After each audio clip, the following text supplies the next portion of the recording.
कांग्रेस पर आजाद का फिर वार। आरोप लगाने वाले नेताओं की लगाई क्लास। बीजेपी में जाने को लेकर कही बड़ी बात। हाल ही में कांग्रेस का दामन छोड़ने वाले कश्मीरी नेता गुलाम नबी आजाद के पार्टी से इस्तीफा देने के बाद उन पर कांग्रेस के कुछ नेताओं ने बीजेपी से गठबंधन का आरोप लगाया था, जिसके बाद अब इन आरोपों पर गुलाम नबी आजाद ने पहली बार अपना बयान दिया है। साथ ही उन कांग्रेस नेताओं पर भी जमकर निशाना साधा है जो आजाद पर आरोप लगा रहे थे। गुलाम नबी आजाद ने इसे मूर्खतापूर्ण विचार बताया। गुलाम नबी आजाद ने कहा कि कश्मीरी भाजपा में कैसे शामिल हो सकता है। उन्होंने कहा, मुझे ऐसे कयासों से घृणा है।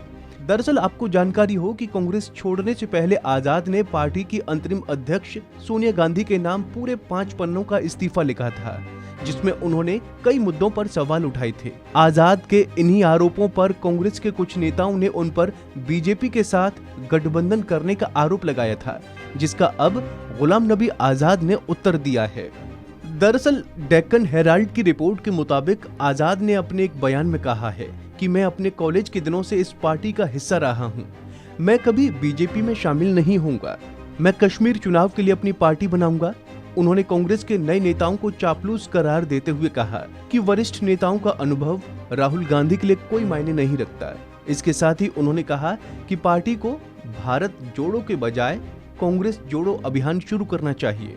कांग्रेस को 19 अक्टूबर को एक नया अध्यक्ष मिलेगा। हालांकि गुलाम नबी आजाद ने कहा कि नया अध्यक्ष केवल गांधी परिवार की कठपुतली ही होगा। जानकारी हो कि हाल ही में हुई कांग्रेस वर्किंग कमेटी की बैठक में पार्टी के नए अध्यक्ष को लेकर चर्चा हुई थी, जिसमें तय हुआ कि संगठन में जल्दी ही अध्यक्ष का चुनाव होगा। इसके बाद पार्टी को नया अध्यक्ष मिल जाएगा। इससे पहले गुलाम नबी आजाद ने पिछले दिनों कांग्रेस से इस्तीफा दे दिया था। कांग्रेस की अध्यक्ष सोनिया गांधी को भेजे गए इस्तीफे में आजाद ने राहुल गांधी पर निशाना साधा था। उन्होंने कहा था, राहुल अपने आसपास अनुभवहीन लोगों को रखते हैं और वरिष्ठ नेताओं को साइडलाइन कर दिया। आजाद ने कहा, ऐसा लगता है कि कांग्रेस में राहुल गांधी के सुरक्षा कर्मी और पर्सनल स्टाफ ही सारे फैसले ले रहे हैं। दुर्भाग्य से राहुल गांधी के राजनीति में आने के बाद जब उन्हें पार्टी का उपाध्यक्ष बनाया गया था, उन्होंने कांग्रेस के कार्य करने के तौर तरीकों को खत्म कर दिया। उन्होंने संपूर्ण सलाहकार तंत्र को ध्वस्त कर दिया। तो ऐसे ही तमाम अपडेट्स के लिए आप बने रहिए वन इंडिया हिंदी के साथ।